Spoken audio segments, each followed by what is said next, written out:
you're gonna do the countdown for our runners, right? Nope, they got the countdown already. Oh, they are going. All right. I guess they're going very soon. Oh, are they not checking Discord? I don't think they checked Discord. Uh-oh. Oh, they're starting. All right. Looks like we're going in. Okay, are they going to pick normal or special one? Looks like top tier is special is a normal and Mandals is special one. So, all right. And here we see first of all, we see already the discrepancy between the loading time between a solid state drive and a hard drive. But you can see top tier Wi-Fi, they started at the same time, but his screen loaded much slower. So there's a lot of debate about that, which I won't get into. But for these guys, it shouldn't be that big of a deal because these guys are very evenly matched anyways. But so far, Mandals is slightly ahead just due to loading times.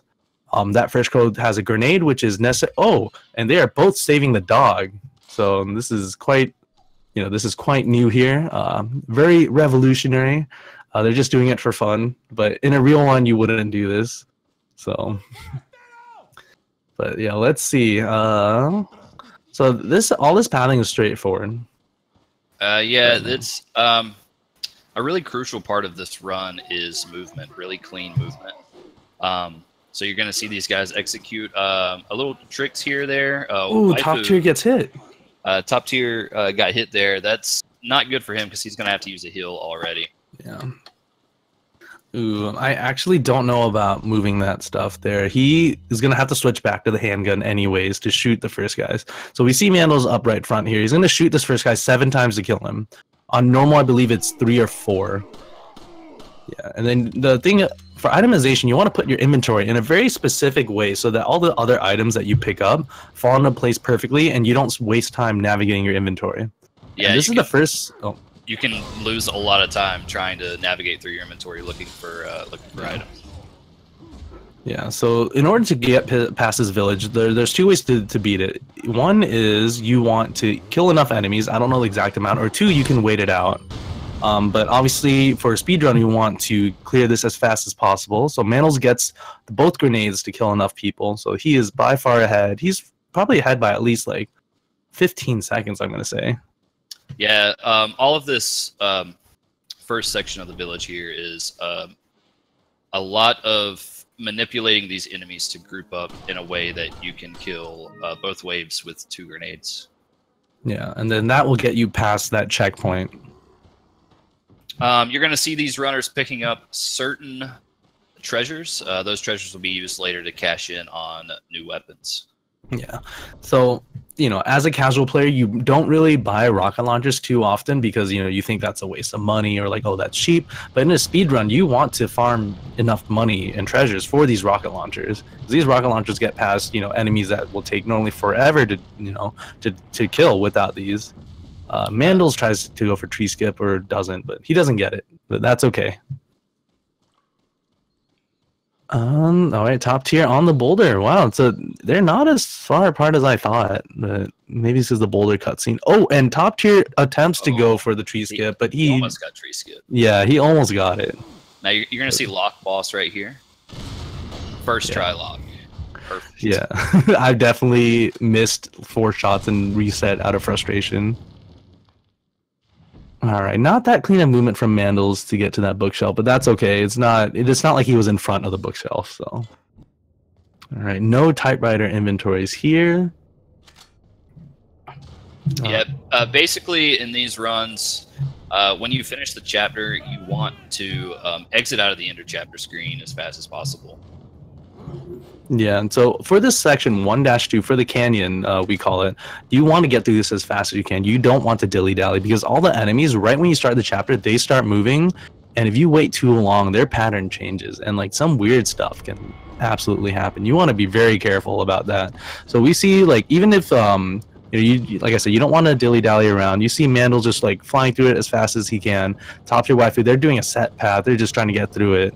And top tier opts to shoot for the guy, and then when you shoot that guy on the bridge, you get this enemy up here, which doesn't do anything, but that's normally a result of aggroing him. Yeah, it's really easy to get wrecked here in 1-2 Canyon. And then a lot of times, you know, you just have to adapt when you see enemies moving in different patterns than they normally move. Yeah, it's quite a lot of RNG in this chapter on both New Game Pro and New Game Plus. Coming in here, you're going to see a little manipulation to get this guy on the other side of this door to point. Oh, he doesn't get it. I thought he got it. So that will make typically that'll make the pitchfork enemy not come forward. And, yeah. And then Mandals utilize some iframes there. Yeah, so iframes are also known as invincibility frames. So when you play this game, there's certain actions like you climb up a ladder, you open a door, you hop over like some sandbags. When you do those actions, you do have some frames when you're invincible. So we can see here top tier coming up. He's gonna jump over these sandbags when that dynamite explodes. He is invincible during that entire animation. And then, but the enemies are not. Enemies do have some invincibility frames too, but you know you'll very, very rarely see that happen. Mandals is coming in on the end of chapter 1-2. We're going to be the hard puzzle. We're going to be starting chapter 1-3. We're going to see Dr. Salvador again very briefly, and then we're going to be off on our way towards Del Lago. Yeah, so if you guys don't know about Del Lago, I'm sure if you guys have played this game casually even once, you know what Del Lago is. It's that fish in that lake, right? Del Lago literally translates, I believe, from the lake. And it's a salamander that comes up. It can do pretty bad things to you. There is a way to quote unquote manipulate it, but it's not that easy to do it. I believe the New Game Plus runners tried to manipulate Del Lago into doing a certain pattern. But there are 3 patterns that Del Lago can give you, and we'll see what they come up with. So there's the 3 patterns from worst to best are called early dive, late dive, and no dive. And that basically, I believe, early dive to late dive is an 8-second time save, and late dive to no dive is another 8 seconds. So we could potentially see a 16-second time difference between these two, depending on the patterns they get. Yeah, works regardless of difficulty. That's true, but we haven't found a way to manipulate Del Lago to the fastest difficulty, I believe. Only the late dive. The big difference between New Game Plus and New Game is typically New Game Plus is on lower difficulty, normal. So you don't have to worry as much about that late dive because typically you can knock him out before you get to that second late dive. Yeah, because I believe in New Game in normal, ideally Del Lago takes 9 hits, but in professional he always takes 12 hits no matter what. With good dodge from Mandals, sometimes that guy can just run up and grab you or just stand there. And there's some RNG involved. We see these guys, picking up grenades that you may not know in a casual gameplay, but we want to save these grenades for later.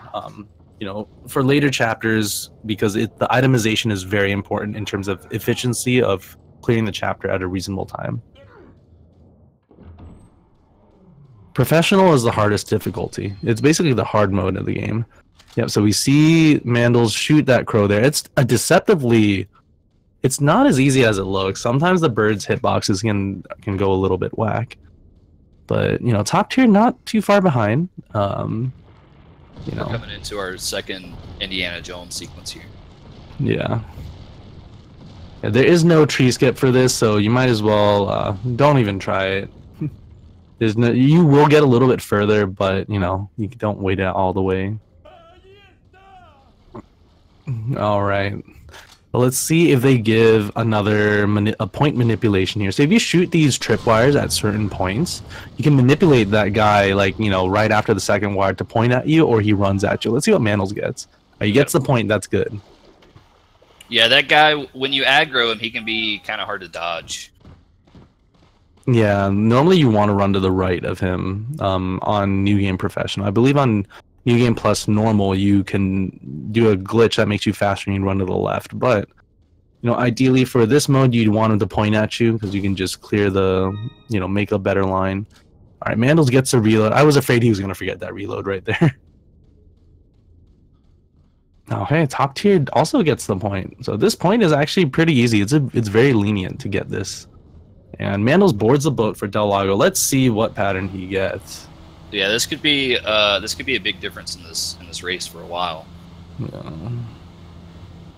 Right, the first part of Delagos is very straightforward. You instantly get a harpoon, aim down, you go to the right, and then you throw 2 more harpoons, and then we'll see what's going to happen to Mandel.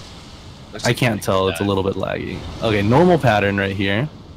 Oh, he misses the 4th harpoon, alright. Okay, so we need 12 harpoons for this, so that's 4. A pretty crucial part to getting the manipulation is getting that 4th hit. And looks like he got an early dive. Alright, okay.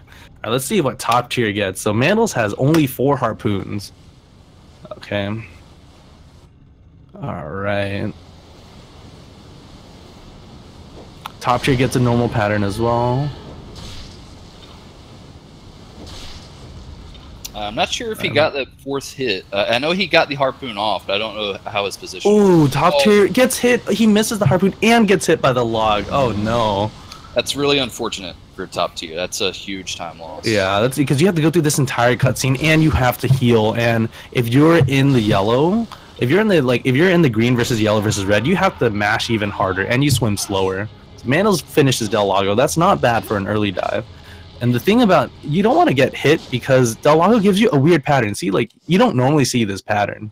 He might get hit again. Oh no, he dove again. Alright, top tier is very behind right now. This is not looking good for him. Even the next equalizer cabin, top tier is very behind. I don't know if he has any heals. I didn't check his inventory. He doesn't. He used his first aid spray. So yeah, but did he pick up a green herb in the factory? I didn't catch that. I don't think so. Yeah. Oh man. Oh, this is not good for top tier. He's Alright, Mandals is by far ahead. Yeah, on Mandal's side, he's going to be coming up here on El Gigante soon. And it's a good thing we saved that dog earlier because, as we all know, that dog helps us in the El Gigante fight. Yeah, if you play casually, that dog helps you, but you'll see later the difficult strategy. Oh, Mandals pauses. What is happening? Oh, they're both pausing. Uh-oh, do we need to see what's going on?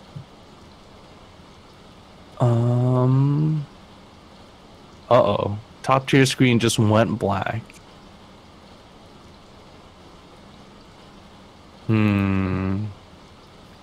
Uh-oh, did we get a game crash for top tier?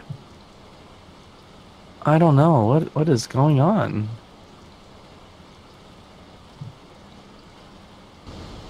Okay, well, we're back. I don't know what that was, but interesting. Did top tier have a save file where he was in the yellow? I'm not sure what happened, but no, he loaded up this.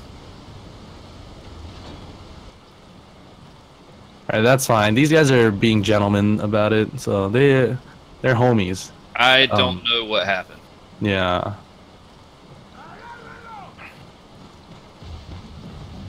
Okay, well that's fine.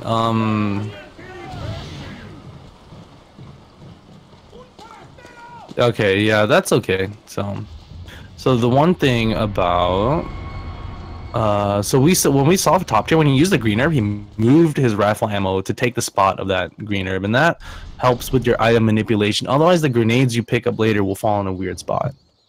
And then I believe Mandals is about to get to the hardest boss in the game right here. So El Gigante, do you want to talk about this fight, JC? Yeah, this is a really hard fight. It's really precise. Basically, what you want to do is hold right trigger and press A.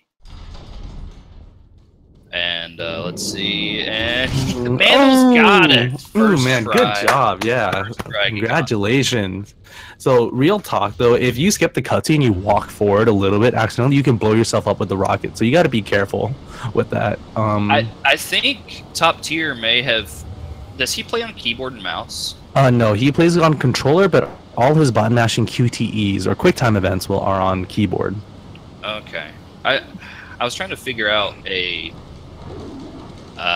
theory on the save and reset, but yeah, top tier when he tries to mash on his gamepad, it's not that good, and then he has much more success on keyboard. So this is perfectly legal when you speedrun this game. You can't switch between controls. All right, this light puzzle, very straightforward. In New Game Pro on Leon, it's a 2-3-1. I think for separate ways, it's a different order, which I'm not sure.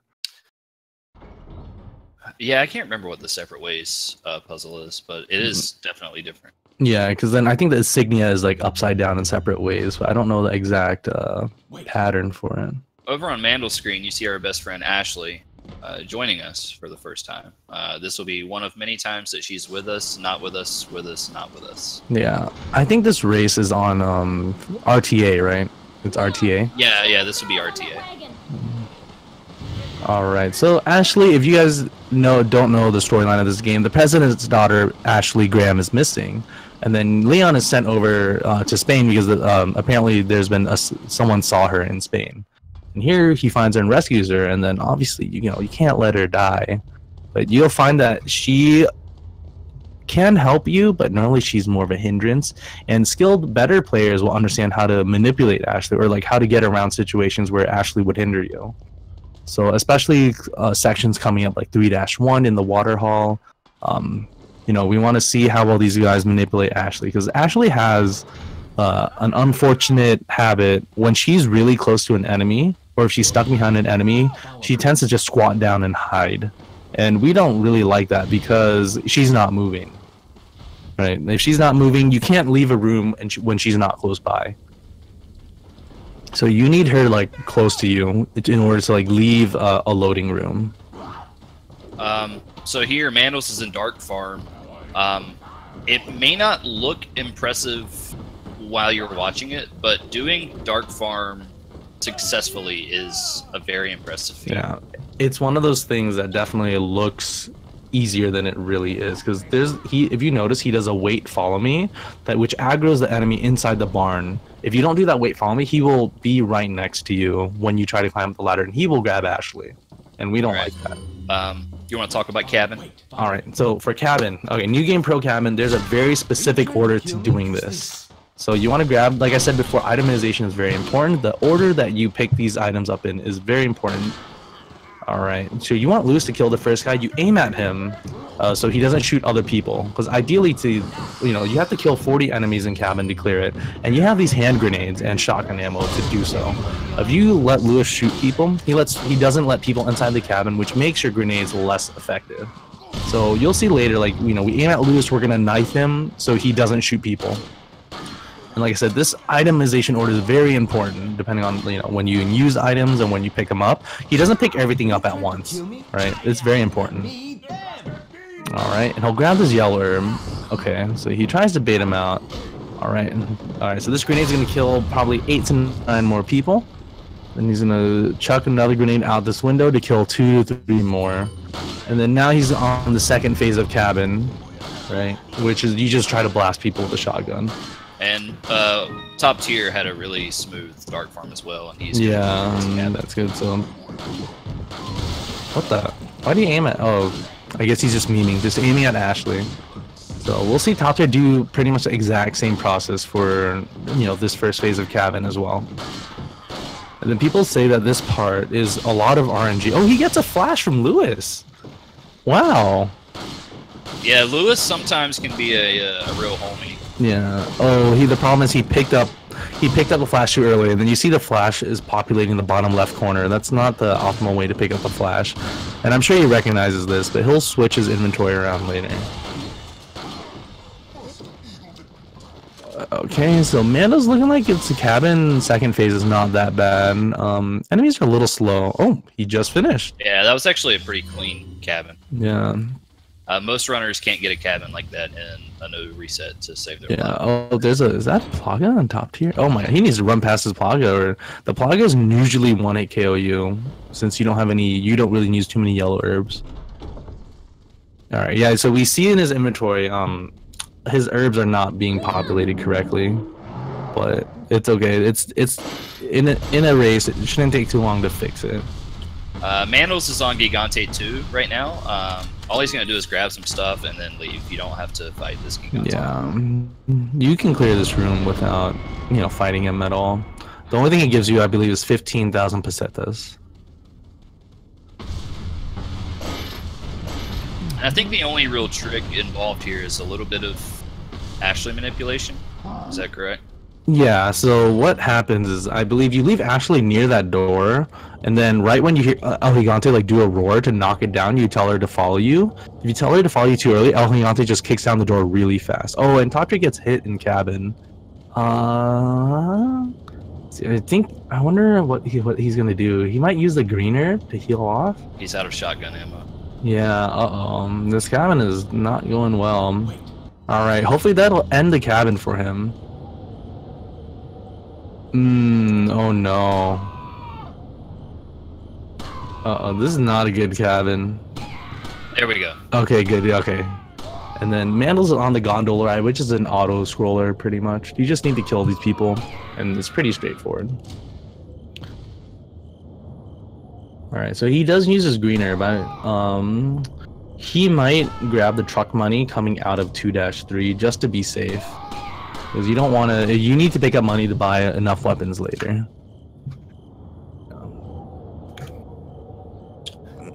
After the gondola ride, Mandals is going to be coming up on the Big Cheese, our next boss. There's a really particular but really cool strat for Mendez, the Big Cheese. Cool, rather, we would have to say a hot strat, right? Ah. Yeah. Basically, there's a certain pattern that you have to follow to manipulate Mendez, and you use incendiary grenades.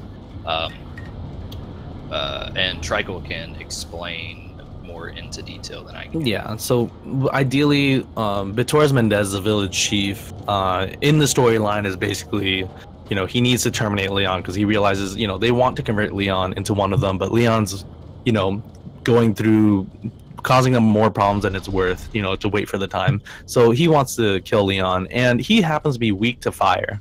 And you see all these fire grenades we've been accumulating. They're going to do work here. So there's a specific order to do this, because when you throw the first fire grenade, or when you throw any fire grenade, he has invincibility frames, and you can't throw the next one to hurt him. Right? So we see we specifically get this fire grenade, and we wait a little bit before throwing this fire grenade. And only after 2 fire grenades, he goes in his second form. And then you want to position this fire grenade so that it hits him and it explodes the barrel. And then that double added effect, so basically 4 fire grenades with that barrel explosion, kills Torres Mendez. And if you tried to play the game casually, you know it takes forever to kill him. Like I remember playing it, you had to pump so many shotgun shells and like grenades and handgun ammo, and like, you know, but when people find out about, when casual players find out about this, their minds are blown, and it actually makes this fight so much easier. It's a beautiful strat. That's one of my favorite strats in New Game. I love seeing the Mendez fight. Yeah, there's not many tricks about it. The only trick is that you just got to make sure that the fire grenade blows up the barrel and hits Mendez. So all right, so go on, JC. You're gonna see a lot in this run. You're gonna see these runners running with grenades. That's because running with either grenades, running with no item equipped, or running with the regular rocket launcher is faster than running with any weapon that Leon holds in his hands. And while running, if you turn the camera and then aim really quickly, you will do what's called a quick turn. Back in the day, it was C-turn on GameCube. Unfortunately, right now on Mandal's side, he can't use quick turns because he has nothing equipped. That's the only downside. Yeah, so, you know, it's really funny because, like, equipping a normal rocket launcher makes you run faster than a handgun. But, you know, in short, if you use a weapon that requires 2 hands to use, or like 1 hand in use, then you don't, you know, you'll run slower than a weapon that has no hands. So that's why the normal rocket launcher, he has it strapped to his back. All right, so Mandals clears the truck, doesn't get hit by the truck, and he's about to enter castle. So now this is where all, you know, the village part, chapters 1 and 2, is really straightforward. It's not boring, but it's not super exciting. Castle is where everything gets exciting. And then we've got a lot of places to worry about, like Waterhall, Novies, the Novistadors, Red Zealot. You can see the tide of the run change a lot here. Yeah, the difficulty spike once you get into cabin is pretty huge. No. You see Mandals here doing a little shopping. He's going to buy a rifle and going to buy TMP. That rifle is going to be pretty useful for the remainder of the run until later in Chapter 5. Yeah, so what we see here, we want to shoot this guy because he he works a catapult that when we get the switch, it's not, we don't want him there because otherwise he will kill you. But yeah, it's, expanding on the new inventory, we completely shop for a new inventory. We put the grenades and the ammo in a specific spot. So everything else, we always say inventory is important, right? So you don't want to waste time. We put the items because the items fill in a certain way, which make them easier to access. And the TMP is also very good because it shoots very fast, right? It's really weak, but as you know, you don't need to kill enemies to get past in this game. You don't have to kill all the enemies. The TMP shoots very fast. It's weak. We don't care that it's weak, but because it shoots fast, you can stun the enemies and run past them right away. Compared to the handgun, which I believe the shooting time is 0.4 seconds, whereas the TMP it's like 0.1. And in case you didn't know, here in this part, once you fire the cannon, every enemy on the screen despawns for some reason. Yeah. So we leave Ashley there so the enemy doesn't go to Leon. There are a few times in the run, or a couple of times in the run, where we'll don't mind leaving Ashley behind as bait or for any other reason. Yeah. Sometimes you want to leave Ashley behind because sometimes the camera angle actually changes, and some people like a different camera angle. Not that, it's a big deal. Sometimes you can leave Ashley behind just because you don't need her to trigger like another cutscene. Then we're gonna look at top tier. Having a similar inventory, the only thing is he has a flash grenade. That extra one that he picked up in cabin, but otherwise their inventories are very similar. Here's one of the more difficult rooms in the first half of the game. Key room can either be a really smooth or really bad. There's like no in between with key room. Yeah, there's some. Ooh, okay, that looks pretty bad. So there is RNG. Oh, okay, he got lucky. He got iframes. Yeah. All right, he did. Oh, and the enemy dropped a green herb too. Oh wow, that was so okay. So he got grabbed, right? And then he, killed the guy through the grab, but he used the green herb in his inventory before the guy died. So when you have no heals in your inventory, enemies are more likely to drop heals. So that was actually crazy timing, because he used the heal, and then the guy died, and then that guy dropped another green herb. So that was actually really lucky, and like I'd say that's pretty smart on Mandals' part. Yeah, that was really clutch. Him getting grabbed there saved him from having to reset all that room. Yeah, because he didn't stun the mace guy again. If he got hit by a mace, he would have straight up died. And then now we're coming up to the Gyarados right here. The Wolverine guy, however you call him. That Wolverine guy needs 4 shots to the parasite on his back and 1 shot anywhere on his body that's not armored. So we'll see here. There's a really fast. Let's see if he does the really fast strat. Oh. All right. So 1 shot, and that's not a Plaga. He doesn't shoot him there. Oh no, he resets the checkpoint. That was that positioning wasn't very good. Yeah, he missed the 3rd shot, and he stopped too short. All right. Yeah, you want that shot up there, and then he needs to. Yep, exactly, and that's exactly how you do it. Okay. Yeah, that Gyarados strat is really intimidating if you're just starting out trying to learn that. Yeah, I had to learn. I took 2 weeks to learn that strat. It's not. Oh, he gets memed, but luckily he gets the back grab. Fortunately, if you get grabbed from the back, it doesn't do any damage. Yeah, but you get grabbed from the front, they choke you. So. Mandals is coming up on the noteworthy water hole. Yeah, casually or speedrun wise, this place is the worst. No one likes, this is the hardest spot in the game, arguably. So we kill these enemies in a specific, we kill specific enemies. Mainly because, one, if you kill too many enemies, then you trigger a cutscene that spawns more enemies, and you don't want that. But we want to get rid of the arrow guys because they can shoot you, and the shield guys are just hard to deal with because you can't stun them at all, really. One of the big problems with Waterhall is having to worry about Ashley. because these enemies are definitely coming after Ashley. Yeah, for some reason they might kill Ashley, which is against what... Oh, Ashley gets hit there. Oh no, he needs to be kicked. Yeah, okay, right. He resets there. That was a good reset. Yeah, I think he should have just kicked one of the guys in the head and kicked him. That would have, but then instead, I think he tries to stun them and then he realized too late that there's a shield guy there. But now we see, you know, top tier not far behind now with that Waterhall reset. Yeah, Waterhall's another crucial part of this run that can bring top tier back into this game.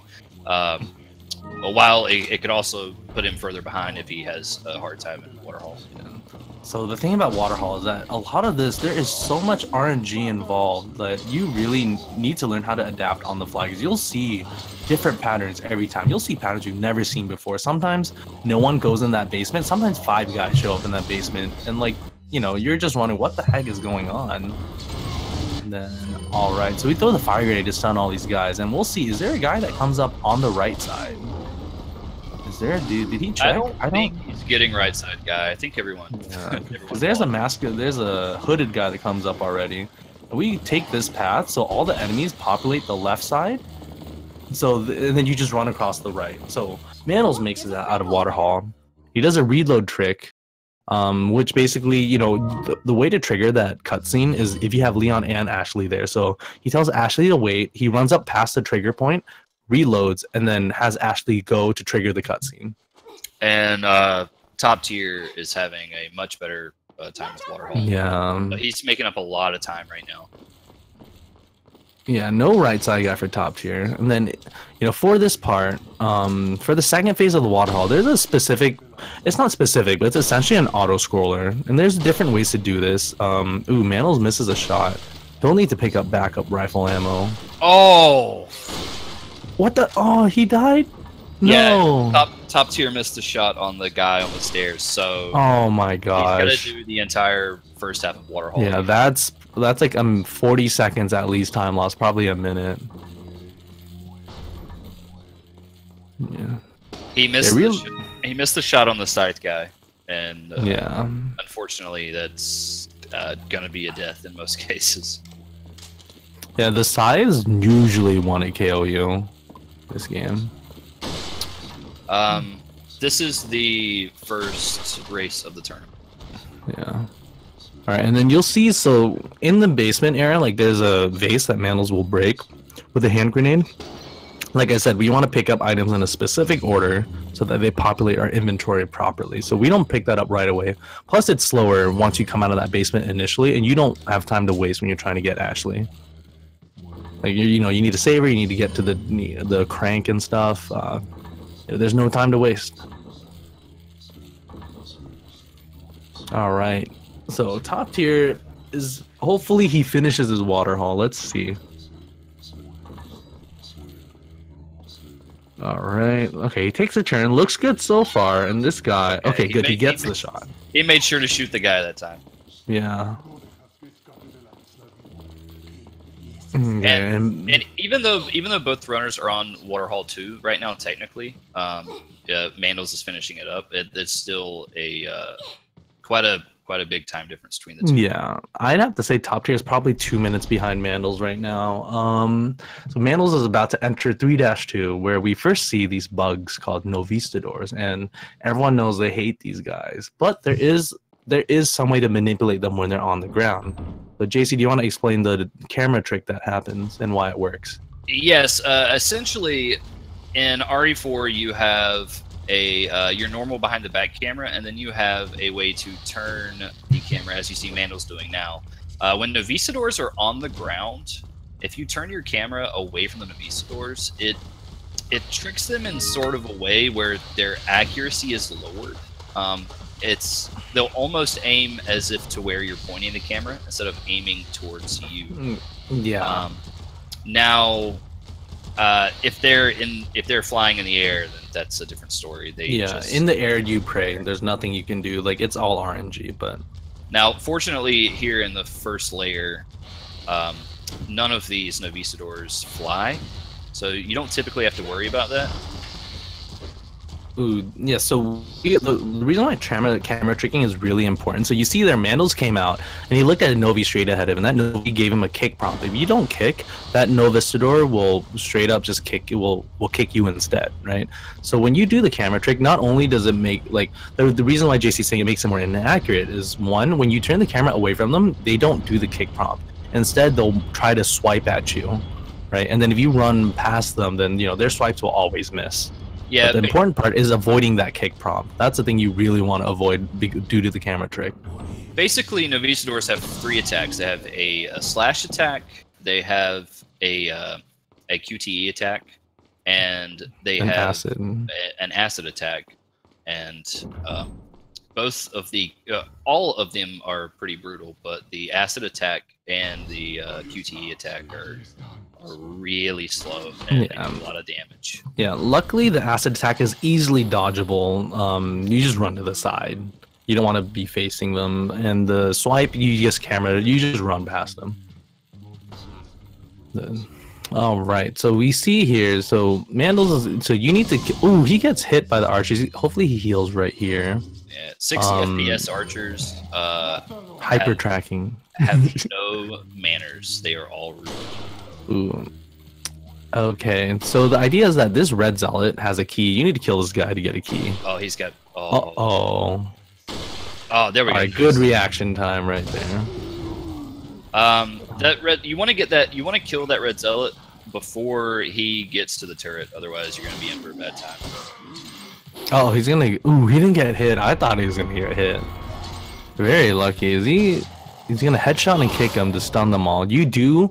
Like we were talking about earlier, when you're in an action like a kick, you have invincibility frames. Uh-oh. Oh, he gets hit again. All right. He's probably there is a backup heal in this next room. All right. So we see top tier. He's trying to kick all. Wow, he gets grabbed from behind or from front, I think. You know, one of the worst parts about these Novistadors is that when they grab you or like kick you, like you don't know where anyone is. Like you're very disoriented. So let's see. He did grab. Mandals did grab the green herb there outside of the base room, and he's got a party going on in the doorway.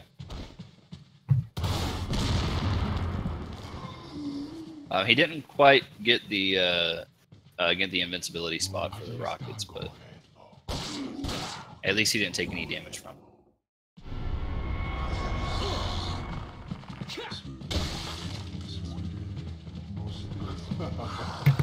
All right, so I believe Mandals is getting grabbed right here. Let's see. Alright, so Mandals just got out of the gallery, correct? Because I think my video did mess up a little bit, so I'm just checking. You are behind. I'm behind, okay, I'll be right back, guys. I'm going to try to sync up my video.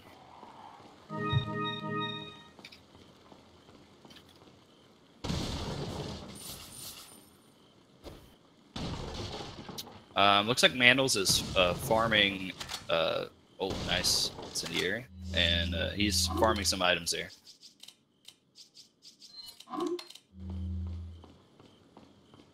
Alright, I think I'm back. So he just entered the door, right? Yep, he is yeah. running towards the maze now. Yeah, so I bet you anything he's trying to farm for a green herb. I'm not sure if a green herb naturally spawns there, but he didn't have any green herbs going in, so the chances of him grabbing one is, you know, higher. So here, there is a camera trick for these dogs. All you have to do is aim the camera up, and these dogs should not attack you if you're moving. Typically with the dogs, as long as you're not running directly towards them, usually they won't. Oh, top tier didn't cut right enough, and then he gets his head cut off. That's very unfortunate. Man, luckily this is pretty early in this phase, so like, you know, it's not a big time loss. But top tier does need to play some catching up here, so hopefully his gallery goes smoothly. Ooh, Mandals almost gets hit by the dog.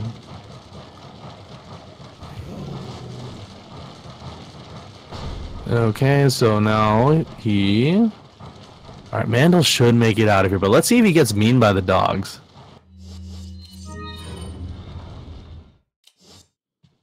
Alright, he doesn't. He makes it. So we are at the shortest chapter in the game, where this chapter normally ends in 70 seconds. Yeah, this is definitely a fast chapter. And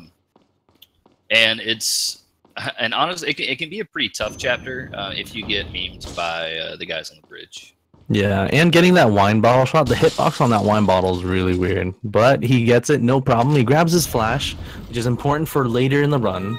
He grabs a treasure that we want to sell.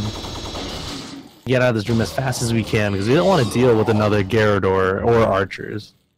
But now we're going to see. We're going to see what happens. There can be some memes. He's going to shoot these guys down. Apparently, if you shoot these 3 guys down in the leg fast, they always fall over. So that's really easy. That's an easy, not manipulation, but that's an easy strat to do. But let's see what pattern he gets coming here. All right. Okay, he gets the normal pattern, which is good. So he's going to shoot this. And he tries to reload cancel, but misses it. Not that big of a deal. He can always reload another time. Ooh, does he have enough rifle? He only has 5. I wonder if he's going to notice, if he's going to pick... Because he didn't pick up the rifle ammo. Oh no. Okay. Okay, so he's debating. He's resetting the checkpoint won't help. He's gonna get the rifle ammo early. So that's a smart idea. If you miss too many shots, coming up, you need to pick up some backup rifle ammo. Or you can pick it up right here. Oh no, don't do it. Don't do it. He tried to snap the locks with a TMP, which I don't recommend from that vantage point. It's really sweet when you get it, but the likelihood of not hitting Ashley, the TMP isn't very accurate. Yeah, especially without a stock. All right, let's see what we've got now. So now Mandals is setting up a shot. Basically, it just makes it easier to aim straight down. But this grenade is very specific. It's deceptively easy. It's not as easy as it looks. But you want to knock this guy over by shooting him in the legs. If you shoot that guy fast enough, he will always fall over. And then this grenade is going to kill everyone in the room. Because if the red zealot lives, he will spawn more enemies. And we don't want that to happen. All right. Ashley got the key. Now she can get out. Yeah, and then Mandals picks up a backup gold, and also managed to get the spinel, which is good. Top tier is now in 3-3, trying to knock all these guys over. Not too far behind as we thought, because both these players have, they've reset a bit. Okay, so this part, when you play as Ashley, I believe Ashley is faster than Leon, right? When she runs. I think her running speed is equal to Ada or something. Ashley's running speed is faster than Leon's running speed. Yeah, which is interesting. You think, a secret agent that's sent to rescue the daughter is nice dodge. Yeah. Mandals, top tier does have enough rifle ammo, so he's not gonna have to worry about grab that ammo early. Yeah, so that's why, like I said, you try to find backup strategies, right? Because then Mandals, ideally, he would not have gotten that rifle ammo at that position. But you gotta do, New Game Pro is a lot of adapting on the fly. You really gotta figure out, like, okay, things don't go my way, but I can't reset because it's a race. So what am I gonna do? Yeah, especially, when you're playing New Game Pro, you're really limited in resources. So if something happens in one section of the game where you use too much rifle ammo or you have to use an extra flash grenade, you're going to have to adapt to something later on because your resources are so limited. Yeah, so similar to like games like Super Mario 64, but obviously not as hard. But like Super Mario 64 has a lot of backup strats, right? In RE4, there's a lot of that as well, and a lot of just adapting to enemy AI, even though they're consistently on the highest difficulty. The patterns, there are many different patterns that it can give you, and sometimes it's just so many that you can't even call it a pattern. And for a New Game Plus, you start off with whatever inventory you want. But New Game Pro, you have to start from the very beginning. Okay, so we're about to leave. Mandal's about to leave this room, like in probably the next 50 seconds. And then he's gonna go back to playing as Leon. And then, you know, this chapter coming up, so they're right now, Top Tier and Mandals are in chapter 3-4. 4-1 might be the overall hardest chapter in the game. Also the longest chapter in the game. There's a lot of things that happen in contrast to 3-3 where nothing happens. 4-1, if you didn't think this game was wild already, 4-1 is where they just kick it up like 10 notches. Yeah. And they try to fit as much crazy stuff as possible in one chapter. So not only is it crazy, but it's way too long. Yeah, it's a long chapter, and then I'm sure if you play this game casually, like if you're trying to get some sort of like checkpoint, you're not gonna get it. Like you're not gonna get that end of chapter checkpoint for like as a casual player for like maybe 30 minutes. Real quick, while Manos is making his way down to the dragon, I do want to tell everyone, make sure you follow both of the runners. Both runners are very good new game professional runners, and also follow the speed gaming channels. Oh, he makes a cycle. Sorry, I just had to say that. Ah, that's okay. Oh, but he got grabbed. Oh, he got the guy got. Oh, he got extra rifle ammo as well. He's lucky. Wow. Yeah. Oh, well. I think Manos is gonna miss this cycle, but it doesn't matter. He did kill that guy from after getting grabbed, so this should be okay. Okay. So Top Tier about to leave. Oh. You know, I never noticed. These Ganados are pretty tall. Like, they're really tall. Yeah. The funniest thing is if you ever get to see the exceptionally short Ganado. It's pretty hilarious.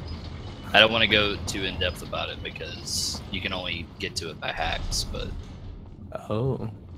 So looks like our runners are gonna high five here. Yeah, they're crossing the same spot in opposite ways.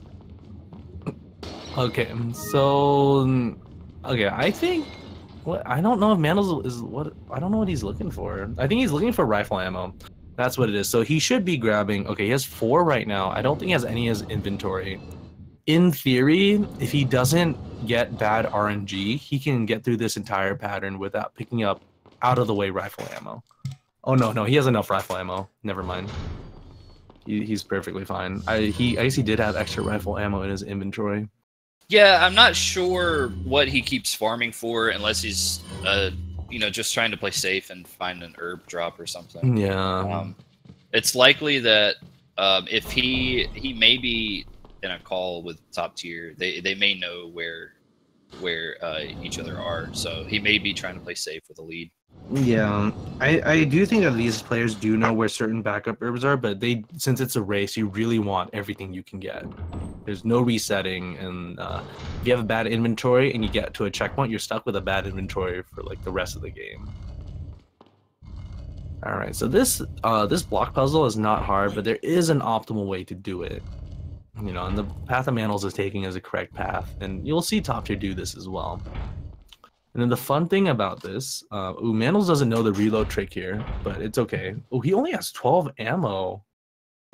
All right. So a cool trick for this, you can shoot these 4 lights before coming in, and the room will automatically finish. But it doesn't work for a room that we'll see later that is very similar. Yeah, in case you haven't realized the pattern here, Capcom really like to duplicate ideas throughout this game. So you'll see another spike room, like we saw 2 boulders earlier, and like we're gonna see more Gyarados and more Novicidors. So I realize, Mandals is looking for TMP ammo. That's what he's looking for. Yeah, I think I realized that when I saw that he only had 12 shots. Yeah, he needs 2 shots. What's he doing? Oh, what? Oh, he's looking into the merchant room, and I think they drop handgun ammo in this vase. Oh, he's upgrading the capacity. I see. So he's spending extra gold. So the thing in this game, when you upgrade a weapon's capacity, it fills up your, you start with that entire capacity. So it's essentially a free reload. So that's a cool backup strat in a race. Yeah, that's actually pretty good game knowledge. You know, if you don't know where TMP ammo, like the static drops are, that's a really good backup. Yes, so Mandals is in the lead by a sizable margin right now, but this chapter is, like we said, it's a great equalizer as well. So let's see if he gets this, these knights. These knights are really hard to destroy casually, but once and when we speedrun, there is a specific way we do that. Oh, he doesn't quick turn.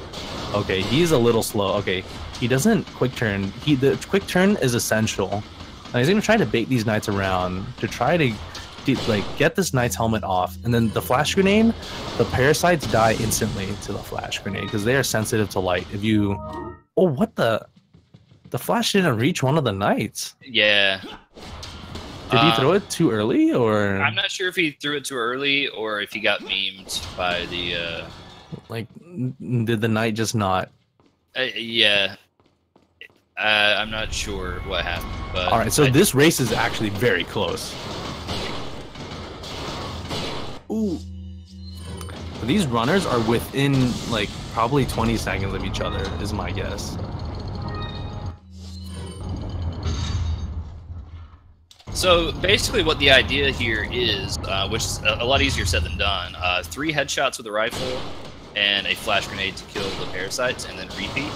Now sometimes you'll get memed on and not get all 3 of the headshots, or you'll one of the flash grenades won't kill one of the parasites, and then it just becomes a mess. But this is a really close race. Yeah. Follow me.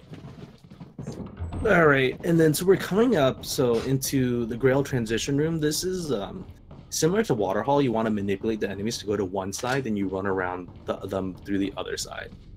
I think both these players are going right then left, so that's a strategy that is very reliable.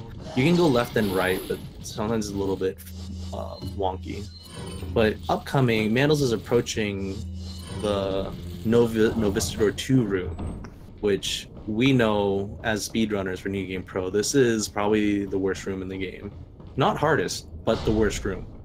So, because remember, we saw in 3-2, we saw these bugs on the ground, now we see them flying. They're not invisible, but if you remember what JC said earlier, when they're flying, there is no camera tricking these guys at all. These guys just, uh-oh, he needs to throw that fast. Okay, there, good. Okay. But, okay. He's staying. All right, let's see. Okay. All right, he's gonna make it out. All right, let's see if top tier can make it out as well. Let's see. Okay, does he get grabbed? Oh, he gets kicked instantly, which is fine. He can use the green-yellow herb, which puts him in the green still after getting kicked. He doesn't need to heal there, but I think he just wanted to be safe. All right, he's gonna throw this grenade, and then these guys. Where's he gonna throw again? He's gonna throw it there. Okay, he needs to bait that back Novi. He's gonna get swiped right here. I'm calling it. He's gonna. Yep, he got swiped. Oh, he might. Uh-oh. All right, okay, he makes it out. Yeah. Okay, so Mandals gets bad RNG and gets swiped by the catapult. Swiped. He gets hit by the catapult.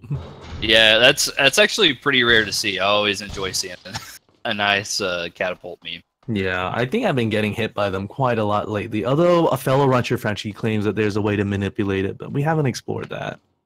Okay, so these guys are still very close within each other. Mandal's slightly more ahead than he was before because top tier got swiped. Okay, they're gonna pick up this backup herb right here. It's not really a backup; it's really close, but you know, there's no reason not to pick this up in the marathon run, a race run, or a marathon run. Yeah. They're essentially the same thing.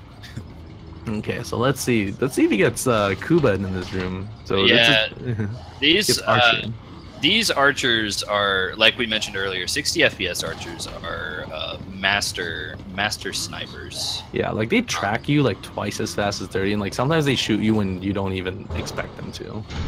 And a fellow runner, Kuba, got sniped like 6 times, like on his way down. Yeah, it was like there's only 3 archers in this room and he got hit 4 times or something. So, and like, ooh, okay, he gets to shoot both of these guys. All right, that's very good on Mandal's part. Top tier is already getting sniped. Yeah. All right, so the Bridge of Doom, that's what they call it. You need to manipulate all 3. Okay, so he resets there. So if you don't bait all 3 of those shield guys to attacking, oh wait. Okay, he got the meme where one guy jumps out early. Okay, so ideally, so if these three guys behave properly, you'll bait all three of them out into attacking. And if you don't get all three of them to attack, then you should reset the bridge, because there's no way you can get out of here without wasting a lot of time. There's a really cool, sometimes you get a really cool lineup there where you can headshot the Ganado and hit the Parasite on the Gyarados back. All right, and we see top tier resetting on that bridge. He didn't get the back guy. He didn't bait him out. All right, you got to be careful, because if you go too close, if you don't space properly, you might get swiped by a mace, even if you bait them out properly. So here's my favorite part of the run. Mandals is finally going to be buying the available striker. The striker is going to allow for these runners to use the Ditman glitch, which is going to allow Leon to run much faster than he's supposed to be able to. Yeah, so what the Ditman glitch is, so basically every time you aim a weapon, a laser pops out. But there's a phase where it doesn't pop out right away. So the idea is that you aim a weapon, before the laser pops out, you aim the striker, sorry. You aim the striker before the laser pops out, you switch to any other weapon. And then you run 1.4 or 1.6 times as fast? I don't remember, JC. Yeah, it's about 1.6 times Leon's normal running speed. Yeah, and with this additional speed, you can do certain tricks that won't happen, which you'll see in the next chapter. And you might see it here, but I don't think they're going to try it. Because you can skip these quick time events, but it's a really tight timing. And I think they're just going to dodge it. Yeah, okay, they're playing it safe. Okay, so I think Mandal's going to enter a third one. I want to play off of what we were saying about the striker glitch Ditman. When you have Ditman activated, if you dodge a QTE, kick open a door, take any damage, it will cancel the Ditman. So you would have to reactivate. Yeah, the most important ones are if you switch to the striker while you're Ditman, you still run fast, but the moment you re-aim with the striker again, you cancel it. Oh, top tier gets the QTE skip for Vertigo. Let's see if he tries the second one. No, the second one is hard. But also certain cutscenes cancel, but some cutscenes don't cancel Ditman, and healing cancels Ditman. If you try to heal while you're aiming with the striker, it doesn't work. If you try to heal while you're running fast, you slow down. Which, interestingly enough, that changed after GameCube. On GameCube, you could heal while in Ditman and still have it activated. So, oh, that's cool. I didn't, Yeah, I'm not sure why that changed of all things, but a good port, right? Good PC port. Does the missile launcher, when the Verdugo, when he is in ice, he takes, I think, 3 times more damage. Don't quote me on that. But if you rocket launcher him while he's frozen in the liquid nitrogen tank, he dies in 1 hit. But if you try to shoot him with the rocket launcher while he's not in liquid nitrogen, 1, he can dodge it. 2, it doesn't kill him anyways. So the cool thing about this rocket launcher, and the only reason to buy it, is to blow up this boulder, because it saves a lot of time in this room. Yeah, casually playing, I believe you have to turn the switch, turn on the power, turn the switch, get the dynamite, and you have to dodge all these Ganados while doing so. But I believe the rocket launcher works in every version but GameCube. Yeah, that's correct. Actually, only the NTSC version of GameCube, which was the first release, the North American. Oh, but PAL, it works on PAL? Yep. PAL and JP, it works. So, but for some reason, on the North American version, they said nope. Yeah.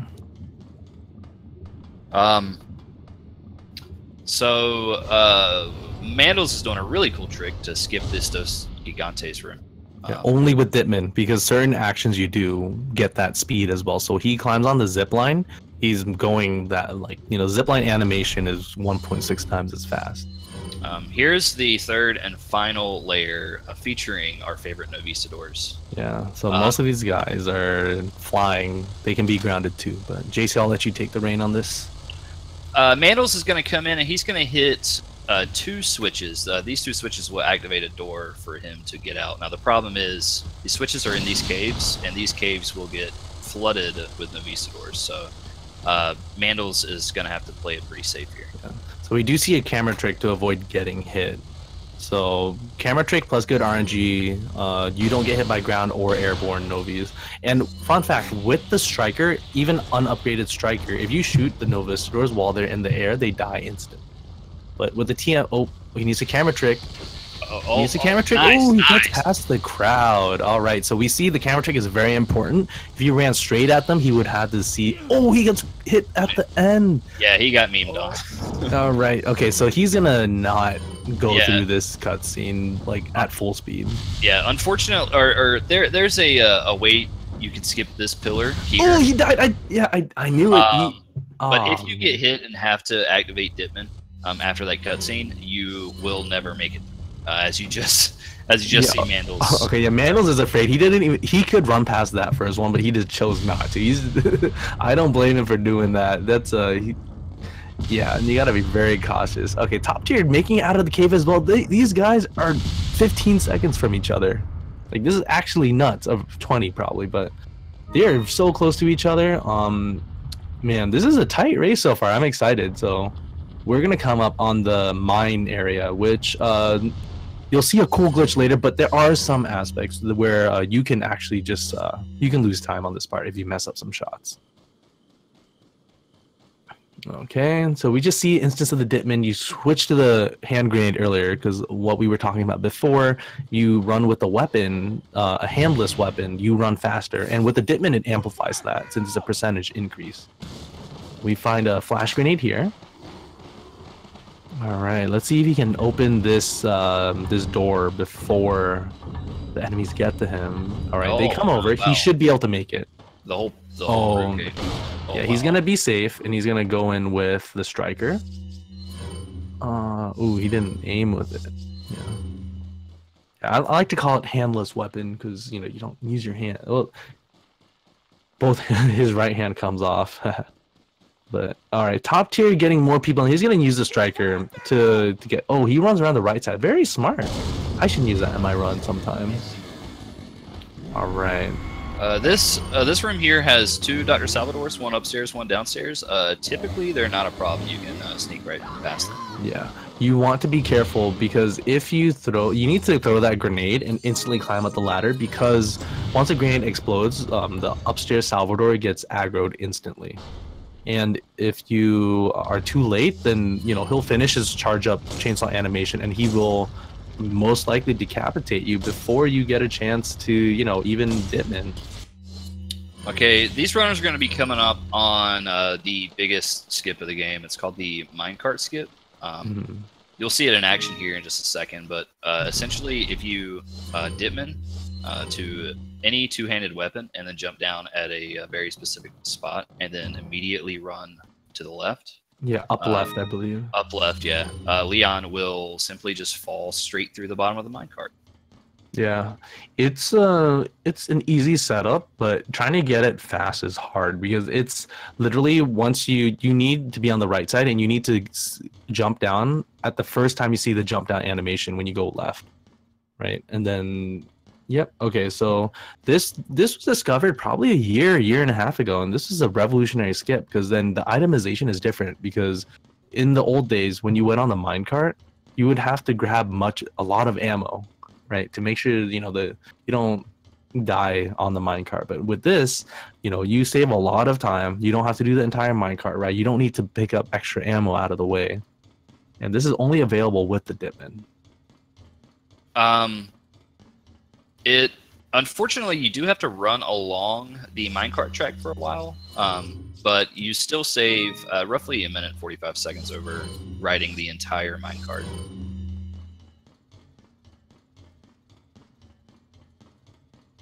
Right, so Mandals is about to get out of the mine area. Top tier, not that far behind. All right, so who's gonna... Okay, do you think we're gonna get a nice statue room from these two? Or do you think someone's gonna get hit? Statue room is never nice. I'm gonna go with both of these guys are gonna get memed on. Ooh, okay. I'm gonna say I have faith in both these guys. They're gonna actually hold on. Ooh, I think top tier is gonna make it out. I think Mandals will get hit once, but he will make the cycle. He's not gonna reset. I haven't seen Mandals practice this part too much, but So, similar to Canyon 1-2 before, to get through this, once you activate the cutscene for the hands, it's you need to be fast about it. Like, it's very lenient in terms of time, but if you get hit, or like if you miss a cycle, then there can be some disasters. Like we can have some disasters happening. So let's see if he gets this right. So he's gonna Mandal's gonna shoot this guy. Oof. He's gonna he makes it.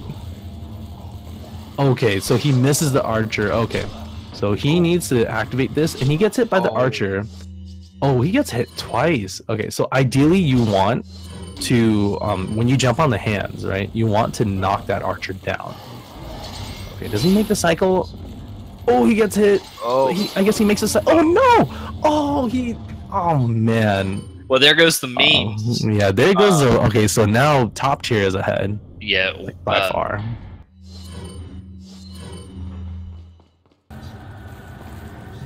Okay, so top tier is ahead. Mandals is now behind by a good probably 30 seconds. All right. Man, see that? So that I was saying earlier, it's fast, but you can't get hit, or like you, if you miss the cycle, then it's very bad. All right. Oh, Mandals misses the cycle again. Oh no. All right, hopefully Mandals will get out of this room. But now top tier's gonna approach what we call the elevator. And the elevator, if done correctly, it looks easy, but it's really not. The positioning and the timing of shooting enemies, as you probably remember from casually running, a bunch of the red Ganados or red zealots jump down, and we know the red guys are much harder to kill. But we don't want to kill them. We want to knock them off the elevator, right? And then they die. But we don't want to straight up, kill them. But let's see. Okay. The guy throws a dynamite. You don't want to be in the way, unless he'll throw it again. Okay, Mandals made it through now. So. Yeah, that's good. Okay, so let's see top tiers. Okay, he gets hit there, but it's fine. He should make it out. Yeah. All right, so top tier's gonna kill these two archers because we don't want these guys disturbing us when we set this up. So everyone has their own little setup for this, but we'll see. Top tier, he has his own setup. Hopefully, he'll knock both these guys off at once, which is good. Okay. Yeah, the longer you have more than just your or more than one enemy on the elevator, the longer it'll stay stopped. So you want to get these guys off as soon as possible. And it's very important, if the dynamites don't blow up the boxes, you need to blow up the boxes yourself. Otherwise, then the elevator could stop with only you and one enemy, which is disastrous. You don't want that to happen. Okay, so he messed up a little bit there. Okay. Okay. Oh man, top tier messes up the elevator, but. Oh, and he got a plug. Okay. Right. Yeah, that's fine. You can knock that plug off easily, but he's gonna have to pick up backup shotgun ammo just in case. Okay, so top tier makes it off the elevator successfully. Mandals is getting mean by the dynamite guy now. Oh, Mandals. Oh, Mandals got hit by the. Oh no, he needs to heal. This dynamite guy can definitely be a pain. He can be ruthless. Yeah, those guys have definitely ruined runs before. Oh look! Oh man, he's gonna try to blow up this. No, that doesn't. Okay, he's not gonna make it. Let's see if he gets the positioning right away. Oh, that's not bad. That's pretty good. All right, and then we're gonna buy a rocket launcher for this.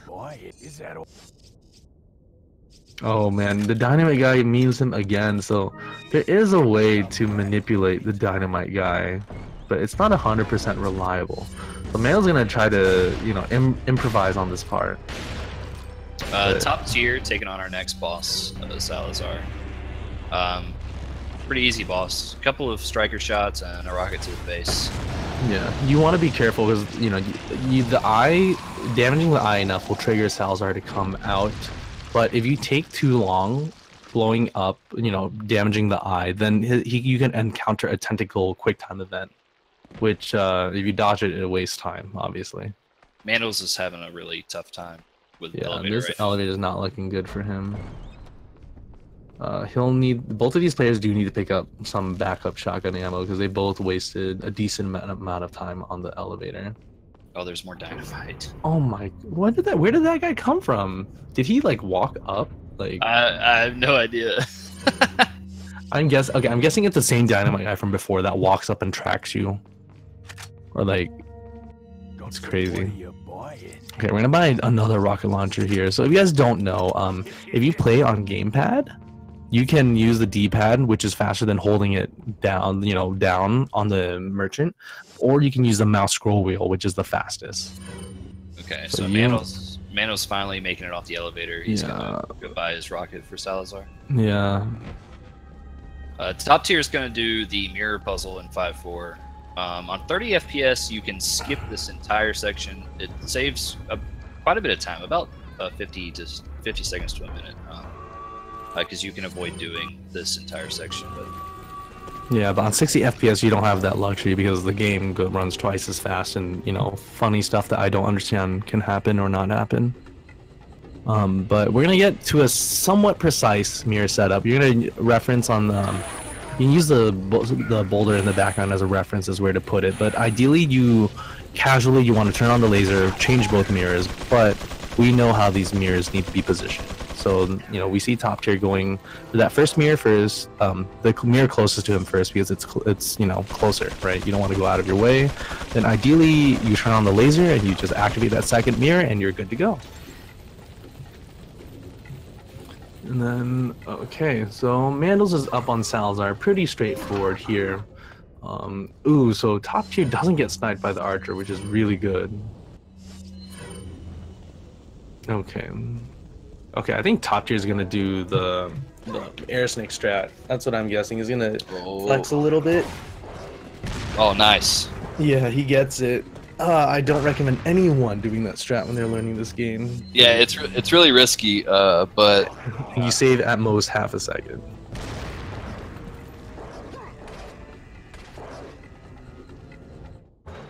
Okay, so this chapter 5-1, we are at the start of the island. This chapter specifically, 5-1, is all execution based. 5-1 is my favorite chapter of the game for that reason alone. Yeah, yeah. I guess it's basically like I think 80% of the chapter 5 is the same on New Game Plus and New Game Pro, from what I recall from talking to Frenchie. Yeah, it is. Yeah. So this entire section is pretty similar. Top tier is going to do a garage door skip. Basically, he's going to skip 2 waves of enemies he'd have to kill. Yeah. And just run right through. Yep. If you go too early, the garage door closes. You run too late, the garage door closes. And then you don't. And if you get stunned by the dynamite, it cancels your ditman. So, you know, and usually when you're speedrunning this game, you want to practice this to get this in one shot. Because otherwise, you waste a lot of time re-ditmaning, and then you want to have to hope that the dynamite guys like don't mess up like your new ditman. Oh, top tier went too far on that puzzle. Yeah, it's really easy to hit it an extra time. I do it quite often. Yeah. Oh wait, Mandals didn't bait the Gatling gun. Oh, Mandals. Oh no. Man, okay, Mandals is getting shreked by 5-1 currently. Top tier is cruising along. Regenerators are spooky. They haunted many young kids back in the day. However, they're really slow and easy to dodge. So yeah, you just run past him, and there's no issues there. oh, Mandals! I don't think Mandals knows that he has to bait the Gatling guy out. He got lucky. Wow, that was okay. So he gets past that. he might reset the checkpoint here. I'm pretty sure he will. Okay, yeah. That's a safe thing. Yeah, especially if you don't bait that guy out, you're gonna you have to. You have a bad time. All right, so we don't get sniped here, but he's gonna get hit by the mace guy. All right, that's fine. It looks like he's got plenty of heals. Yeah, top tier has a jillion heals. And let's see, we're gonna get. Yeah, this part is pretty straightforward. You just try to dodge all these guys.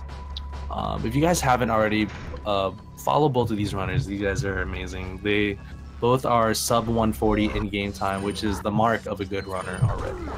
If you get a sub 140 for this category, then you know you have surpassed the level of being a noob. Okay, that being said, we also love noobs.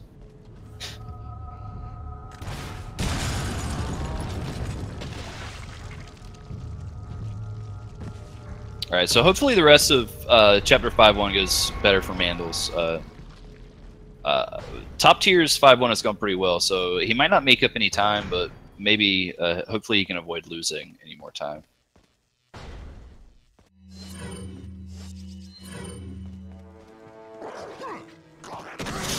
Oh, he got stunned. Sorry, I'm back now. Okay, so Mandals is at the garage door skip, and top tier waifu is about to come out of 5-1. Okay, so 5-2 has the wrecking ball glitch and the bulldozer section. Everyone remembers the bulldozer section because that's the first section where Ashley is actually useful. Then, okay, so he gets up there. Alright, so this next glitch, okay, so he double kicks to avoid, you know, getting hit with the invincibility frames. And then we're gonna see a cool trick here. He's gonna tell Ashley to wait, and hopefully no one's gonna get hit. Alright, clean. You don't need Ashley to make it out because you just triggered this cutscene and she appears with you. But, you know, that's it looks very fancy. It's not hard, but it's not easy to learn, that's all. You know. Okay, Ashley, wow. You got lucky. He got Ashley to push on the very left. Normally Ashley would push right there, I think. Yeah, sometimes you can get the good Ashley there. It's hard to get Ashley to cooperate at any point. Yeah. Alright, so we flashed this Iron Maiden. So if you guys don't remember, Iron Maidens are basically regenerators, but they have spikes coming out and they do a lot of damage.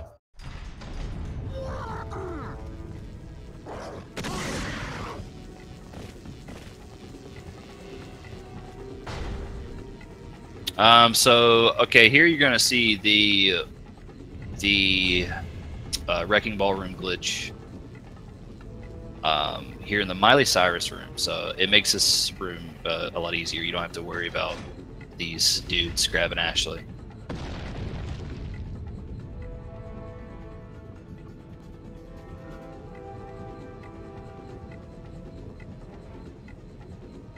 And Mandals is going to be very shortly making his way out of Chapter 5.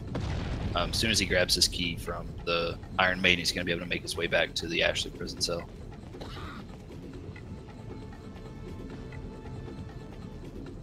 For top tier here, once he gets done with the Miley Cyrus room, he's going to cross paths with a couple of more Iron... Oh, no, that's not good. That's not good. Okay, all right, he made it out.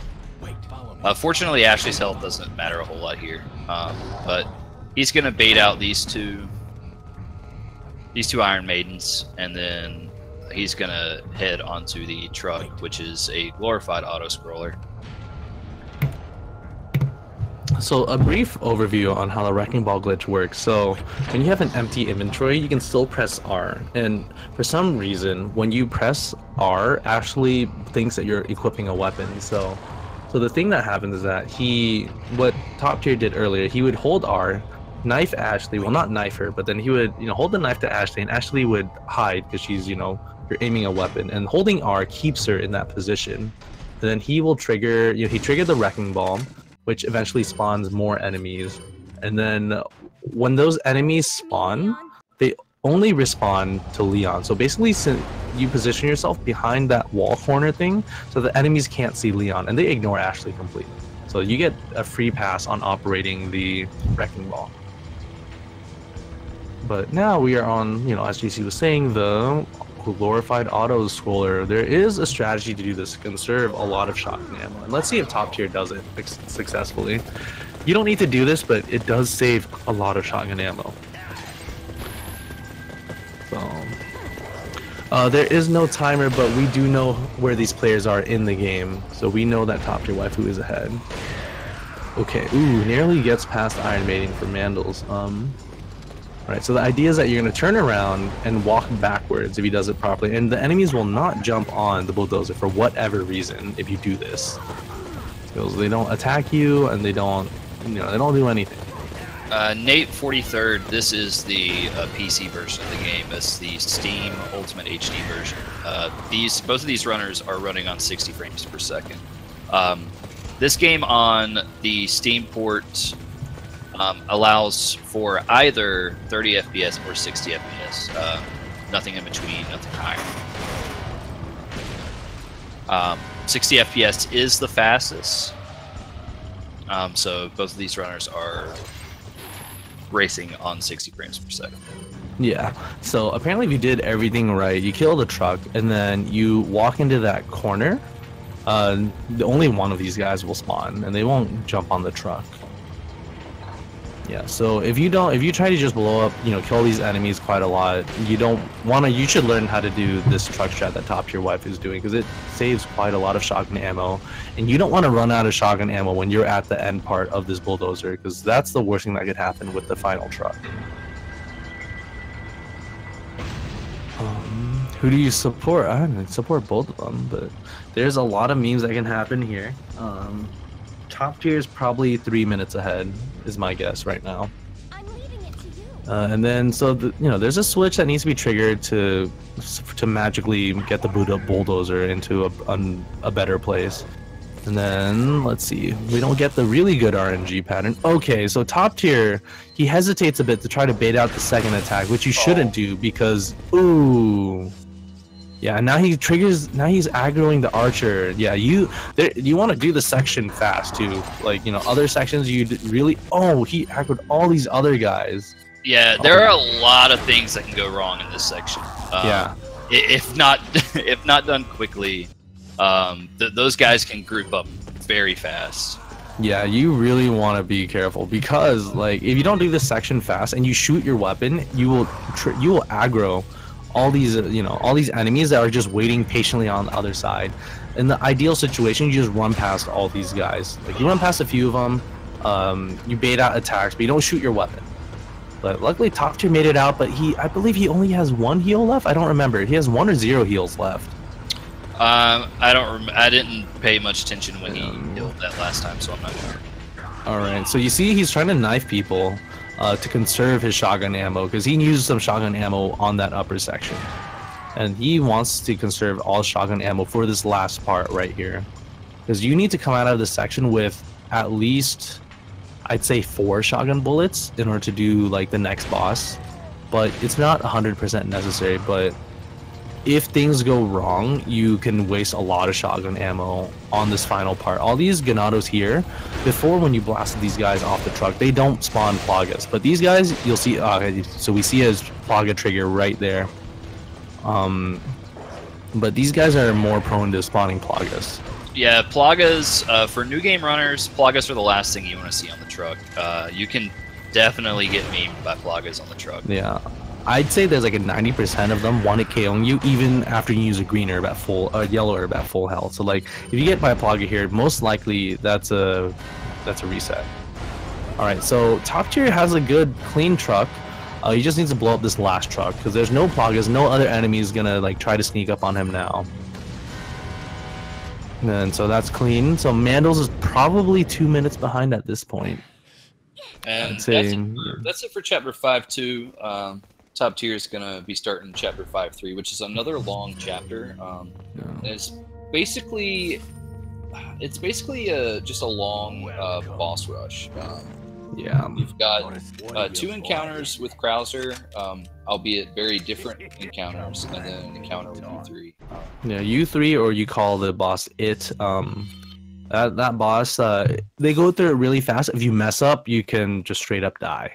So, like, it's not hard, but if the risk is quite high. And then, okay, so I think Top Tier is gonna pick up this additional green herb at the end of this door. Is he? Yeah, he's gonna do it. He needs to be safe. Okay, so now we're gonna go through basically, just a cinematic with quick time events, and there's not much to do. There's a trick to skipping these cutscenes. It doesn't work on GameCube. I don't know about other consoles, but on gamepad there's an XA trigger and there's an RL trigger, or if you're using keyboard, there's an XC and a left-right mouse button trigger. So the idea, if you hold one of each trigger, like let's say you hold X and then you hold L, all you have to do is mash A and R, and then you get through every cutscene every time. But I believe on GameCube you have to be accurate with it, so it's not as lenient.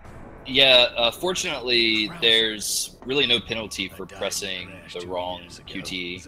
Yeah, on the PC. Yeah, on GameCube, there's a much smaller window. What do you? I guess there's more latency in the button presses, and you can't press. You can't press all 4 of them. So Mandals has 2 Plaga on his truck. Oh man, he needs to. He might. Ooh, he can TMP. He can TMP this. It only takes, I think, 14 bullets to kill a truck. Okay, he made it out, so that's good. That was lucky. Those were really inconveniently. Yeah. The funny thing is, even when that truck dies and the cutscene of the truck comes up, you can still die to that Plaga, like in that intermittent cutscene. So you really don't want Plagas on the truck, when that final truck is coming. The QTEs are always going to be either L and R or X and A. However, the pattern in which you get those QTEs is random, so they will change from new game to new game.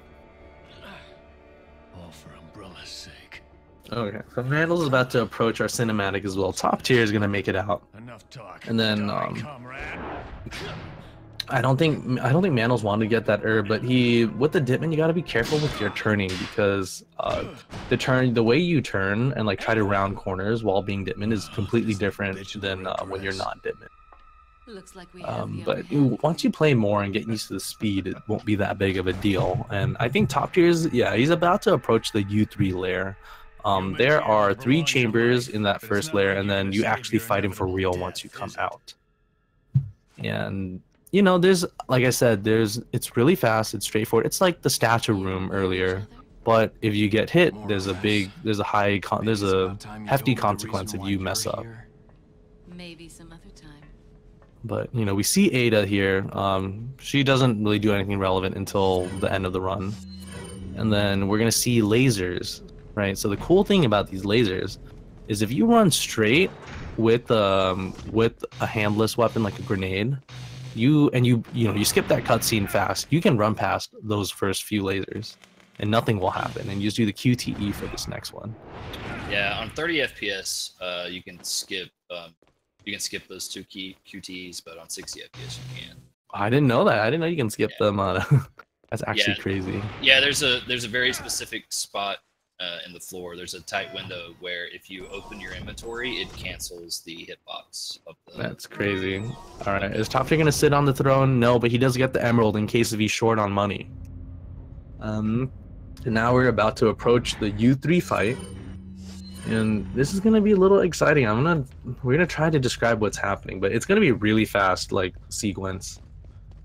So while Top Tier's making his way to U3 and Mandals is still on the cinematic, please follow these runners. Also, thanks a lot for everything everything that the people behind speedrunning or speed gaming, are doing for us and for everything else on the channels. Follow all the speed gaming channels. Oh, okay, so Top Tier gets good RNG. U3 instantly jumps up, and he should be able to dodge his QTE. Okay, but he shouldn't need to activate it, but he does the QTE just to be safe. If you get grabbed by U3 from the ceiling and you don't mash out instantly right away, you straight up die. Because you need to break out of that right away and you'll be in the red. Okay, so he shoots. Oh, go on. U3 in the ceiling is a lot like Novisador flying. You have no idea what's going to happen. And turning a camera one or the other does not help. Okay, so Top Tier does a relatively safe strat. He Ditmans a grenade and throws it in a specific spot, which blows up the switch, which in a casual run, you have to run around, shoot the switch, and then come back, trigger this. But you don't need to do that because the grenade for some reason pops through and hits the switch on the other side. Okay, all right, so we've got this next boss here. Oh, he misses the rocket. He fails the Ricky rocket. So would you like to explain what the Ricky rocket is? Ricky Rocket is basically a rocket strat found by a runner named Extreme Lampshade, also known as Ricky. There are several places in the run where you use it. It's basically a D-cross rocket that doesn't require any aim. But however, in pretty much every situation in which you can use it, if you miss, then it's a guaranteed time loss. Yeah. So the idea of the Ricky rocket is that when you aim the rocket, you can hold X or the fire button to instantly shoot it without looking into the scope, right? But what we call the Ricky rocket is during when Leon preps the rocket, you hold a direction like left or right, and then even without aiming, your rocket will tilt slightly or move slightly in that direction. So top tier missed it earlier, and he didn't do the Ricky rocket the second time because he actually looked through the scope to be accurate. But you can do the Ricky rocket while aiming it right, and you won't need to aim, look through the scope at all. And you see here, top tier is buying the Killer 7 Magnum. It's a very powerful Magnum, and this is basically going to be his inventory for the rest of the game. Yeah, so he's gonna need this. The thing is, the Broken Butterfly has more upgrades and an exclusive. On paper, casually, it's better than the Killer 7, but the Killer 7 does come off slightly stronger at first, but it has a limited amount of upgrades. But you can't do the second phase of this Krauser fight with the Broken Butterfly. You need the Killer 7 to do this. Okay, so we're gonna see a setup here. So basically, Krauser in this phase, you only need to knife him in the body once and then once more to the head. So you don't want to knife him in the head first because he starts staggering, he does cartwheels and whatnot. And then, it's random. But you knife in the body first, he'll always sidestep and then or come up to you, and then it's always consistent. You can set up that headshot later. Okay, so we've got the TMP. Krauser with TMP, you have to hide behind that pillar because you can't run past it. And then, so top tier is, okay, we're going to try, what we're going to do, top tier is going to shoot him in the head once, and then shoot him in the body after. Let's see if he pulls this off correctly. Ooh, he shoots too soon. So if you aim the Killer 7 too soon, then Krauser instantly, sidesteps, and that's not good. And if you like memes, you're going to get to see a statue push here. Yeah. So Ditman makes you do actions faster, right? Oh, he misses it. Yeah, he makes unfortunately, it's really easy to push that either too far or not far enough. There's a really tight window you can squeeze that into to get that in one push. Yeah, I mean, casually playing fully upgraded, the Killer 7 is cheaper overall, but for speedrunning, you want the Killer 7 for New Game Pro, and you don't want the Broken Butterfly. Okay, well, let's see. He's gonna do the safe strat. Okay, he's gonna go around, bait this flying robot into rotating instead of shooting him. Yeah, that flying robot can cause a lot of problems. Yeah, it's not fun. These ground robots just self-destruct and do quite a bit of damage to you.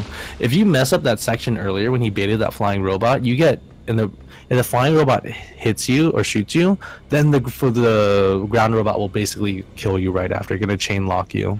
Even if you heal, the explosion puts you at 0 health, and then another robot will come anyways. All right, Trico, do you want to explain this fight? Because this is going to go by pretty fast. Yeah, so basically, ideally, Krauser somehow takes a much more damage, with a knife, than any other weapon. So what happens is that top tier does a manipulation where it forces Krauser, when he does backflips, into the corner, and he's gonna knife Krauser 13 times. And after that 13th knife, Krauser just straight up dies. It's really fun to do it, when you learn about it casually, but when you try to beat him and shoot him with other weapons, it's straight up, he dodges it. It's really, really hard to rocket launcher Krauser because he just sidesteps quite a bit, and his arm is, armored. Okay, top tier is introducing us to 5-4, which is by all means there are a lot of things that go on in Chapter 5-4. You've got turrets, you've got Ganados everywhere, and you're gonna have your good buddy Mike. Ooh, he gets clipped, and Mandals just finishes up second Krauser. But Mike is your buddy in the helicopter, and he may help you, or more than likely is gonna make things a lot harder for you. Yeah, so basically top tier just got shot down, and then, oh man, this is Oh, fine. he's getting. This is what we call 5-4 memes. Like this is Yeah. what happens.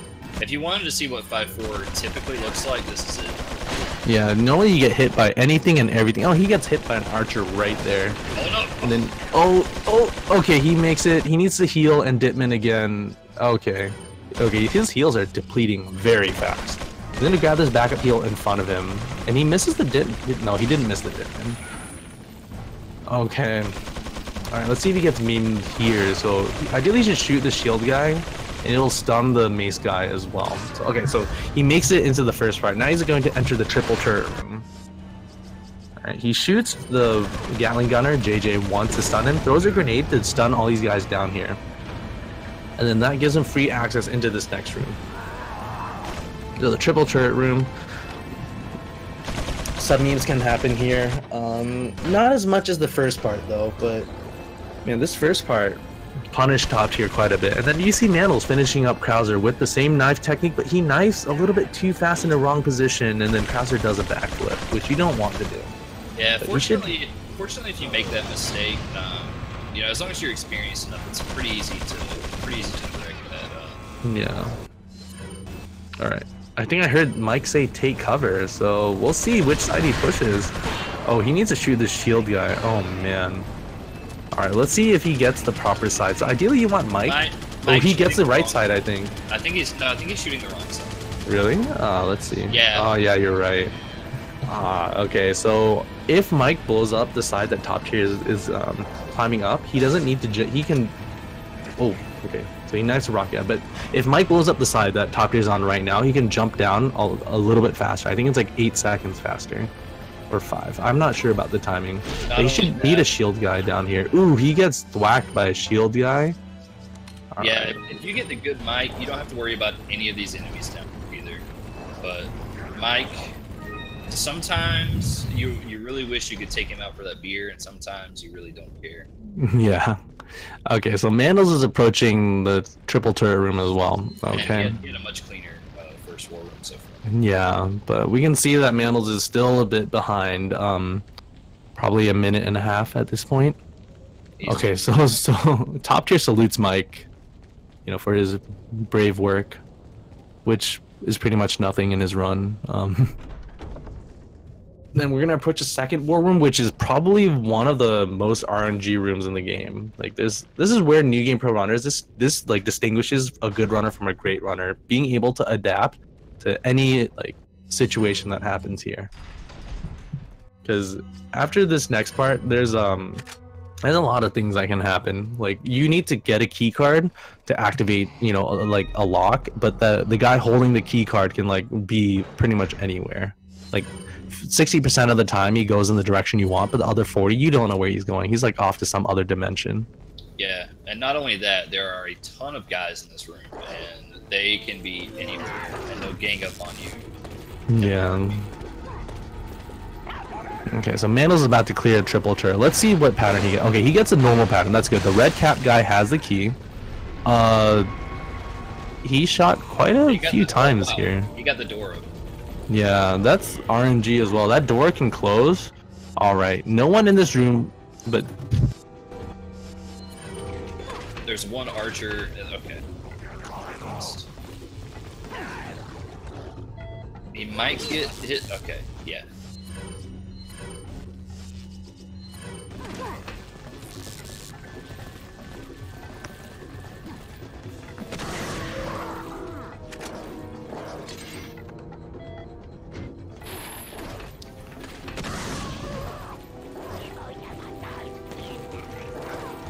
So top tier had a really clean second warp.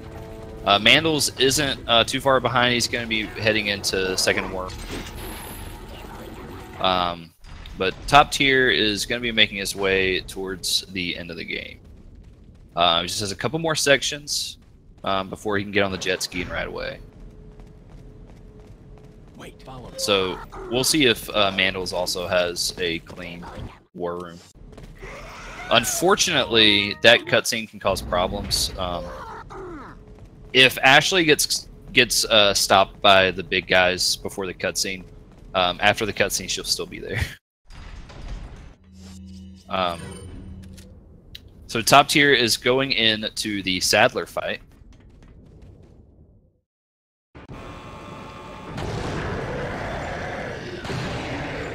The Killer 7 does pretty quick work of those eyeballs. The rocket, and then your pal Ada is going to throw down the special red rocket. Which, having played this game casually, you'd probably know one-shots Saddler.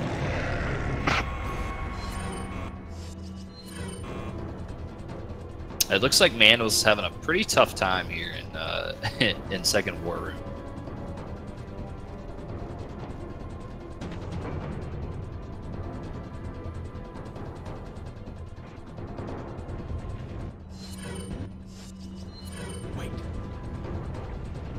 So, coming up in just a second, top tier is going to pull off the most glitch in all of Resident Evil speedrunning. It's crucial to having a good run.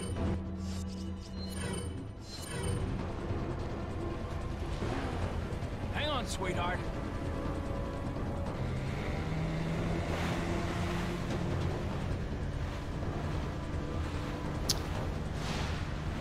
So top tier, clearing out the rest of the jet ski section. Pretty self-explanatory. Just drive, dodge boulders, do sweet backflips, and Mandal's about to go into the final chapter.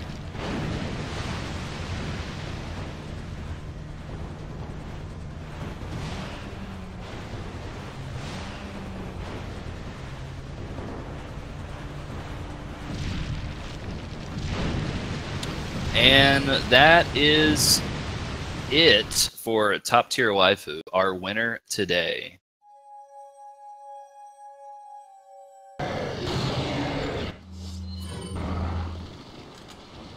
So let's cheer on Mandals while he finishes up Resident Evil 4, not too far behind Top Tier Waifu. All right, I'm back. Looks like Top Tier Waifu finished. Yo. All right. So top tier, how do you feel about that race? That was the dumbest race. I mean, it all started getting hit in 1-1 even before when you should have gotten hit. I know. My game was running slow. Did you see that? Yeah, the loading screen was pretty bad. You know, I was running at like 55 frames, like all the way till I reset. That's why we paused. Yeah. So I could people, finish my game. the chat wants to see your in-game time. Can you skip that Yeah. cutscene? I won't. No. Oh, okay. Yeah, for sure.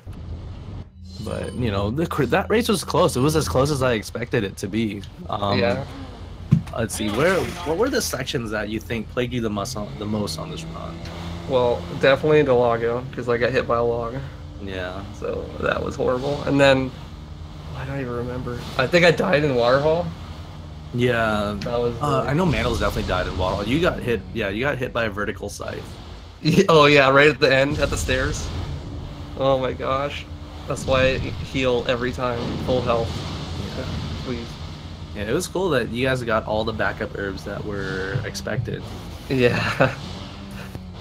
He got really unlucky because he like missed some ammo grabs, so he had to like do some weird routing to save his ammo. Yeah, he had to actually upgrade his capacity at a merchant. Mm-hmm. So, all right, Mandals finishes too. All right, so both runners finished. Give out a round of applause for an online round of applause for these runners. Very good run. 28. 140-28. I'm guessing Mandals is a 140-145. That's my guess. That's pretty close. All right, that was a really good race. You guys swapped, back and forth a few times in that race, so it was really exciting to watch. Both of you had some pretty unfortunate mishaps, but you were able to bounce back from them and give us all a good show. Yeah, that was a run. It was something, right? Yeah. All right. Let's get Mandals into the chat as well. I just want to say, no heals for you, QTE skip. Man, you have some big, brains for that, right? Yeah. So, if you got hit once and then you got hit again, that would have been instant reset right there. Yeah. But all right, so Mandals got a 142.25, so not that far apart. You know, less than 2 Yeah, minutes. that was really That's close. a good race. Yeah. I'm gonna send Mandals. Let me Get let him me in here. try to get Mandals in here. Yeah, that was crazy. Yeah, our estimate was a 145 RTA, so you guys both did Oh, well nice. under that. So Awesome. got hit once, and then you got hit again. Alright. That would have been GG, instant. Mandals. GG, dude. All right. We're getting. I think we're getting some audio from. Are we? From who? From me or Mandals? Wait, hold on. Mandals, are you in here now? Yeah, I'm here. Hey, what's going on? Hey, how's it going, guys? So that was actually a really exciting race to watch. Yeah, I felt like the entertainment value was definitely there, but wow, that was very scary. Yeah, you had the lead for quite a bit, and then you got to the statue room, and that lead was gone. Yeah.